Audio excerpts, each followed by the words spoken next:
तो दोस्तों आप सभी लोग दान करते होंगे। दान की क्या इम्पोर्टेंस है और कई बार तो हम बड़े बड़े दान कर देते हैं पर उनका कोई फ़ायदा नहीं होता है। दान किस तरह से करना चाहिए, क्या ज़रूरी है दान करना और दान की क्या इम्पोर्टेंस है। क्योंकि हम दान समय समय पर करते हैं पर वो दान क्या आपको फ़ायदा दे रहा है या नुकसान दे रहा है, क्या है इसके पीछे लॉजिक, क्या ये तरीका है, कैसे हम इसको समझें, क्या इसकी इम्पोर्टेंस है, सभी जानकारियाँ मैं आज आपको देने वाला हूँ। तो नमस्कार दोस्तों, मैं सुभाष शर्मा चंडीगढ़ से लाल किताब के ज्ञान में आपका स्वागत करता हूं। दोस्तों, दान को बहुत ही हम हल्के में लेते हैं कि दान हमने कर दिया। कई बार तो आपने देखा होगा लोग दान को एक फॉर्मेलिटी समझ के करते हैं, पर आज आप समझोगे कि इस दान का मतलब क्या है और इस दान की इम्पोर्टेंस क्या है, क्यों ये ज़रूरी है कि इसे बहुत ही सोच समझ के करना चाहिए। इसके असर बहुत ज़बरदस्त होते हैं और ये किन ग्रहों से संबंध रखता है। सबसे पहले हम दान और व्यवहार को समझ लें। दान क्या है? दान यानी कि जो चीज़ आपने अपने से दूर कर दी वो दान है। व्यवहार क्या है? व्यवहार आपको आपकी रिश्तेदारी से चलता है, आपके यार दोस्तों से चलता है। यानी कि आपको अगर किसी ने कोई 1000 रुपये का गिफ्ट दिया तो आप उसको बदले में उसी से मिलते जुलते प्राइस का कुछ ना कुछ देते हो। बाकी आपकी श्रद्धा है, हो सकता है उससे आप महंगा भी दे सकते हो।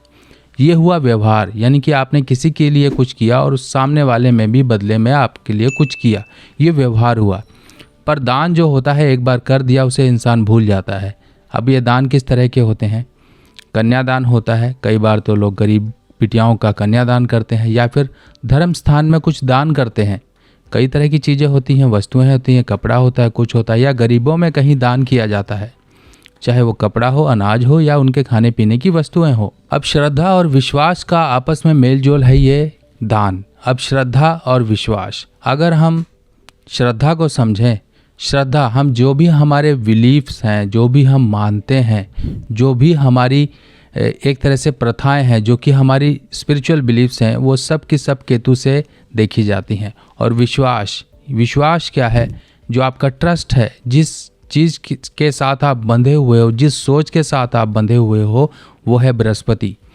इसी तरीके से बृहस्पति और केतु का आपस में मेल जोल माना गया है। क्योंकि देखिए, हर चीज़ें, कोई भी काम होता है, उस काम के साथ में एक इंटरमीडिएटर होता है, यानी कि एक मध्यस्थ करने वाला कोई ना कोई व्यक्ति होता है, उस तक पहुंचाने वाला कोई व्यक्ति होता है या कुछ ना कुछ वस्तु होती है। जैसे कि आपको अगर दिल्ली जाना है चंडीगढ़ से, तो या तो आप बस से जाओगे या ट्रेन से जाओगे, पर जो आपको लेकर जा रहा है वो है इंटरमीडिएटर, वो है मध्य, उसी के थ्रू आप जा रहे हो। इसी तरीके से जो भी आपके थ्रू दान हो रहा है वो केतु के थ्रू हो रहा है और केतु आपका बृहस्पति तक लेके जा रहा है। तभी कहा जाता है कि इंसान के अच्छे कर्म जो होते हैं वो केतु से देखे जाते हैं, और केतु अगर खराब हो तो कहीं ना कहीं ये पिछले जन्मों के बुरे कर्मों को भी दर्शाता है और इस जन्म को भी कहीं ना कहीं परेशानियों में डाल देता है।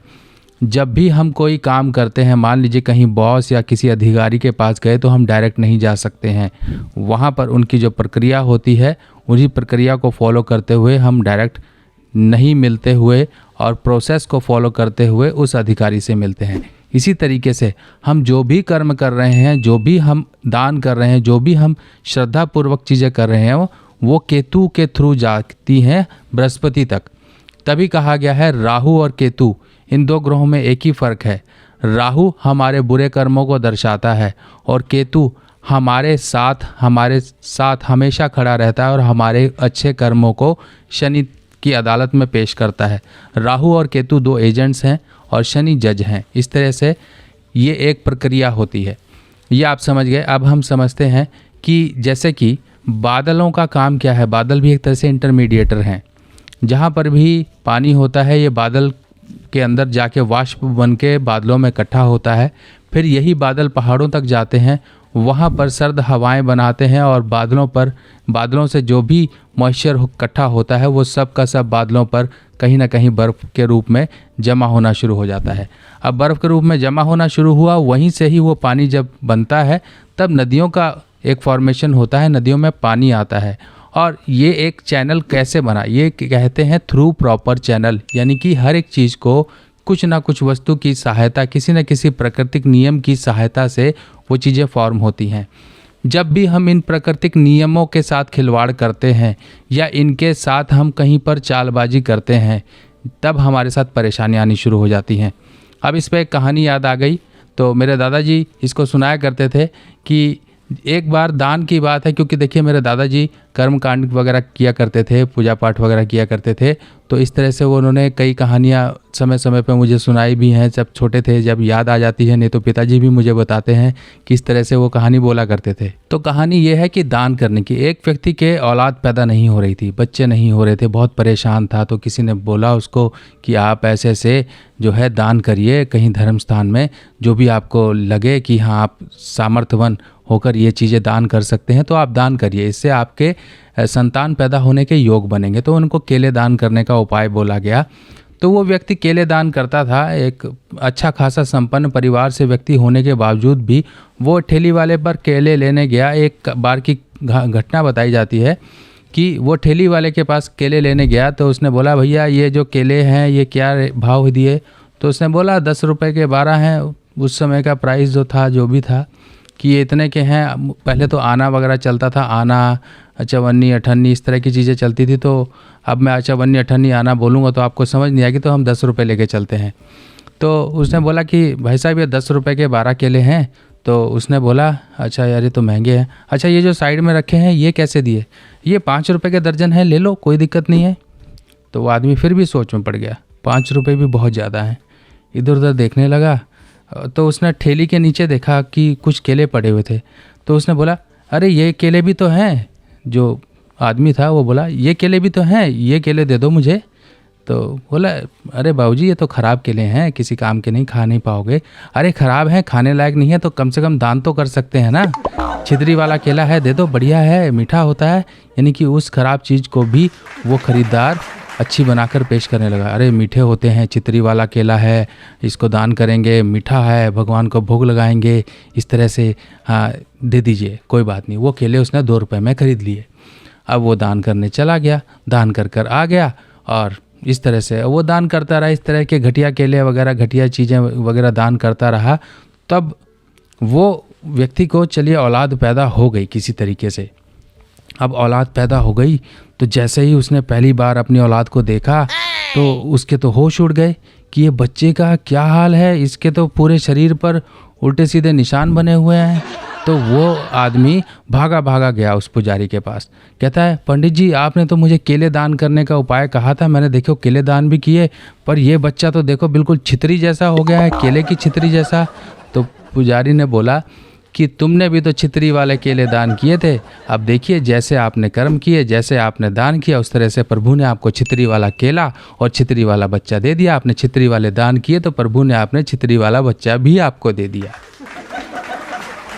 तो इस तरह से समझिए, ये एक कहावत है कि हम समझ, जैसा हमारी मंशा होती है, जैसी हमारे दान करने के तरीके होते हैं, उसी तरीके से हमें फल प्राप्त होते हैं। हम कई बार ये सोच लेते हैं कि हम सिर्फ फॉर्मेलिटी कर रहे हैं, ये फॉर्मेलिटी नहीं है। हम पुजारी या कहीं पर ऐसी चीज़ें दे देते हैं जो उनके काम की भी नहीं होती हैं। कई बार आपने घर में हवन वगैरह कराते हैं, कुछ करवाते हैं, तो पुजारी को ऐसा कपड़ा दे देते हैं जो कि किसी काम का नहीं होता। कहीं कंबल वगैरह दे देते हैं, बिल्कुल नाम का कंबल है। ये व्यक्ति एक बार अगर वो पहने और बाद में उसे धुल दे तो वो कंबल ना होके एक पर्दा टाइप का बन जाता है। जूते भी ऐसे घटिया से दे देते हैं। ऐसी चीज़ों को आप अपने सामर्थ्य के अनुसार दें।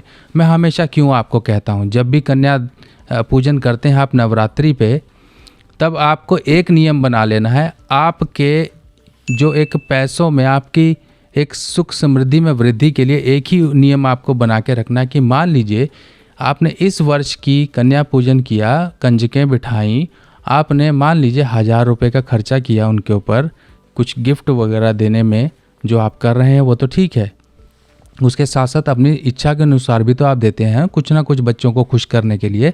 आपने मान लीजिए 1000 रुपये का किया, ऊपर भी कर सकते हो, पर आपने इस साल 1000 रुपये खर्चा किया, तो अगले वर्ष आपको ये मंशा बिठा के रखनी है कि मैं कन्या पूजन करूँगा, मैं कन्या पूजन करूँगा। हे प्रभु मुझे इतनी श्रद्धा और इतना सामर्थ्यवान बना दे कि इस बार मैं कन्याओं को 2000 रुपये का खर्चा करूँ। तो इस तरह से आपको प्रति वर्ष अपने खर्चे में बढ़ावा करना है। ये नहीं कि कन्या पूजन कर दिया, उनको हाँ छोले पूरी खिला दिए और बस चलता कर दिया, ऐसे नहीं कभी होता है। इस तरह से आपको कुछ सोचना है, क्योंकि जब ऊपर वाला आपको दे रहा है और आप अपनी मुट्ठी बंद कर रहे हो तो एक समय ऐसा ही आता है कि वो प्रभु जब मुट्ठी बंद कर लेता है तब कोई उसे खोलने वाला माइका लाल नहीं होता है। इस तरह से इंसान को जब मिल रहा होता है, इंसान उसकी कदर नहीं करता है, उसको सही ढंग से चैनलाइज नहीं करता है, तो प्रॉब्लम होती है। यही है चैनल्स का जो एक मैंने आपको तरीका बताया कि चैनल जो हमारे माध्यम हैं, अगर उन्हीं माध्यम को हम ब्लॉक करते हैं तो प्रॉब्लम आती है। तालाब का पानी, जिसमें पानी एक बार आ गया, आपने बहुत से तालाब देखे होंगे जहाँ से आप निकलते हो तो बदबू आती है। कहीं झील के किनारे से निकल जाओ, कभी बदबू नहीं आएगी। क्यों? क्योंकि उसमें पानी हमेशा चलता रहता है, फ्लो ऑफ वाटर मैनेज रहता है। अगर वो बंद हो जाए तो सड़ जाता है। इसी तरीके से धन है और आपका विश्वास है, अगर इसको आप सर्कुलेट करते रहोगे सच्चे मन से तो कभी भी खराब नहीं होगा। ये चीज़ें हैं, इनको ध्यान रखिए। लाल किताब की सभी सामग्री अब आप मेरी व्हाट्सएप कैटलॉग पर आसानी से देख सकते हैं और आप अपने एड्रेस पर मंगवा भी सकते हैं। तो दान कई बार क्या होता है, जैसे कि अपनी पहले वाली वीडियो में भी बता चुका हूँ, अगर किसी के भी चंद्रमा 11वें भाव में है, ध्यान से समझिए, चंद्रमा 11वें भाव में है, तब ऐसे केस में व्यक्ति को केतु संबंधी परेशानियां होती हैं, शनि संबंधी परेशानियां होती हैं, शुक्र संबंधी परेशानियां होती हैं। क्योंकि यहाँ पर जब भी चंद्र 11वें भाव में होगा तब ये अपने दुश्मनों के ज़रिए हमारे जीवन में परेशानियां देगा। मान लीजिए चंद्र 11वें भाव में और ऐसा व्यक्ति रात के समय मकान बनाता है या शनिवार के दिन कुछ ना कुछ लेता है जो कि शनि से संबंधित है, तब उसको परेशानी आएगी। अब ये परेशानियां संबंधित हैं उस ग्रह से और केतु से, जो ग्रह 11वें में आया उससे। मान लीजिए शनि के संबंधित आपने कोई ऐसे उल्टे सीधे काम कर दिए तो ये केतु पे बुरी मार डालेगा, आपके कहीं ना कहीं शरीर में दिक्कतें क्रिएट करेगा, आपके सफ़र ख़राब करेगा, बहुत सी चीज़ें हैं, आपके जीवन की इंजॉयमेंट को दुखों में तब्दील करेगा। ऐसे व्यक्तियों को ये ध्यान रखना चाहिए। चंद्रमा 11वें भाव का कन्यादान या फिर कन्या जब लड़के के लिए लेते हैं तो उसके लिए भी परेशानी होती है। कैसे? मान लीजिए जिसकी भी कुंडली में चंद्र 11वें भाव में, तो ऐसा व्यक्ति अपनी कन्या का दान सुबह सुबह ना करे, ठीक है। अगर मान लीजिए मान लीजिए लड़के के पिता की कुंडली में है तो वो कन्यादान ले रहा है, तब उसके लिए परेशानी है। तो दिन की शादी इनके लिए बिल्कुल सही है, दिन में कोई दिक्कत नहीं है, क्योंकि सुबह सुबह तड़के का दान यानी कि जो मॉर्निंग होती है, इसी समय तारों की छाँव में ही शादी ब्याह होते हैं, तो ये केतु का पीरियड माना जाता है। इस समय में दान लेना देना परेशानी वाला होता है। संध्या काल का भजन वगैरह करते हैं तब परेशानी होती है ऐसे लोगों को। शुक्र के और ये परेशानियां देखिए, औलाद और जीवन में केतु संबंधी परेशानियां, इनके ज़रिए ये दुख देना शुरू कर देता है। अब कई बार लोग दान करते हैं एक फॉर्मेलिटी, यानी कि आजकल के लोगों में बहुत से लोग हैं टैक्स बचाने के चक्कर में दान करते हैं। तो ये दान उनके लिए एक तरह से तो उनको दिखावटी रूप में दिखता है कि हमने इतना पैसा बचा लिया, पर कहीं ना कहीं ये पैसा बचाया हुआ बचता नहीं है, उससे डबल कहीं ना कहीं लोगों का नुकसान भी होता है। बहुत से लोग टैक्स चोरी करते हैं, बहुत से लोग इस तरह की चीज़ें करते हैं कि मंदिर में इस तरह से दान दिखा दिया, कुछ दान कर दिया और बड़ी पर्ची बनवा ली, बाद में वो टैक्स में इस तरह से काम करते हैं कि रिबेट मिल जाए, पर यह भी गलत है। आप करें, समय समय पर करें, पर इतना तो समझ लें कि आपने जो पैसा बचाया है, जो पैसा कमाया, कम से कम उसी पैसों को आप सर्कुलेट करें कोई अच्छे कर्मों में, तब ये चीज़ें मैनेज हो जाती हैं। आप उसको मैनेज कर रहे हैं तो आपके जीवन में भी मैनेजमेंट आ जाएगी, नहीं तो वो परेशानियां लेकर आती हैं। ऑल ओवर चीज़ें केतु को आपके डिस्टर्ब करती हैं, लोगों की संतान नालायक हो जाती हैं, संतान नहीं हो पाती हैं। इंसान के जीवन में दुखों के अलावा कुछ नहीं होता, क्योंकि केतु दुख का भी कारण है। इंसान जीवन में केतु संबंधित अचानक जीवन में दुख हासिल करता है। कई लोगों का बुढ़ापा खराब होता है, क्योंकि केतु आपका लास्ट मोमेंट का समय भी है। आप लोगों ने बहुत से लोगों को देखा होगा जिनका बुढ़ापा एक तरीके से बेकार हो गया, किसी काम का नहीं रहा, औलाद वगैरह इन सब लोगों ने आपका साथ छोड़ दिया। पर उस समय आपके साथ चाहे बुरा है चाहे अच्छा है, आपका केतु आपके साथ होता है। अगर वो बुरा कर लिया तो लास्ट में बुरा केतु ही आपके साथ होगा। बुरा केतु क्या होगा? चारपाई पर पड़े हैं, करहा रहे हैं। वो केतु जो अच्छा होना चाहिए था, वही आपका केतु दुख भरी कराहटें आपकी ज़ुबान से निकलवाएगा, कोई आपका साथ देने वाला उस समय शायद ना हो। इन चीज़ों को ध्यान रखते हुए चलिए, बहुत ही इम्पोर्टेंस है इन चीज़ों की।